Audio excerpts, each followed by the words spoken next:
Hi hello అండి. Welcome back to my channel. ఎలా ఉన్నారండి అందరూ? నేనైతే చాలా బాగున్నానండి. మీరు కూడా చాలా బాగోవాలని కోరుకుంటున్నానండి. ఇవాళైతే నేను ఎంతో సాఫ్టీగా, టేస్టీగా ఉండే స్పాంజ్ దోసలు అయితే వేద్దాం అనుకుంటున్నాను.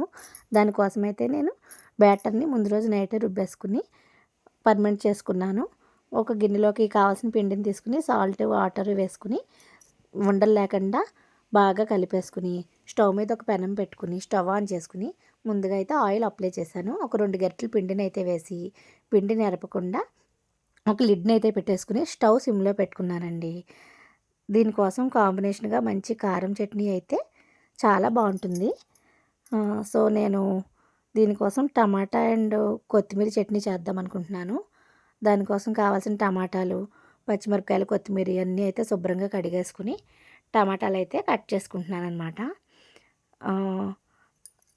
అల్లం చట్నీ కానీ, ఉల్లికారం కానీ ఇలా ఏం చేసుకున్నా దీంట్లోకి చాలా బాగుంటుంది ఫ్రెండ్స్. నేను ఈ చట్నీ కోసం అయితే స్టవ్ మీద ఒక కడాయి పెట్టుకొని స్టవ్ ఆన్ చేసుకుని కొద్దిగా ఆయిల్ వేసుకుని పచ్చిమిరపకాయలు తుంపుకుని వేసుకుని అవి కొంచెం తెల్లగా వచ్చిన తర్వాత జీలకర్ర వేసుకుని జీలకర్ర వేగాక టమాటాలు అయితే వేసేసుకుంటున్నాను. సరిపడా ఉప్పు, చిటికెడు పసుపు, ఒక రెమ్మ చింతపండు వేసి కలిపేసుకుని మనం ముందుగా కడుక్కున్న కొత్తిమీరని కూడా అందులో వేసేసుకుని ఒకసారి కలిపేసుకుని మూత అయితే పెట్టుకోవాలి. ఒక 5 మినిట్స్లోకి ఈ టమాటా ముక్కలు అయితే మగ్గిపోతాయి. ఇవి చల్లారిన తర్వాత ఒక మిక్సీ జార్లోకి అయితే తీసేసుకోవాలి.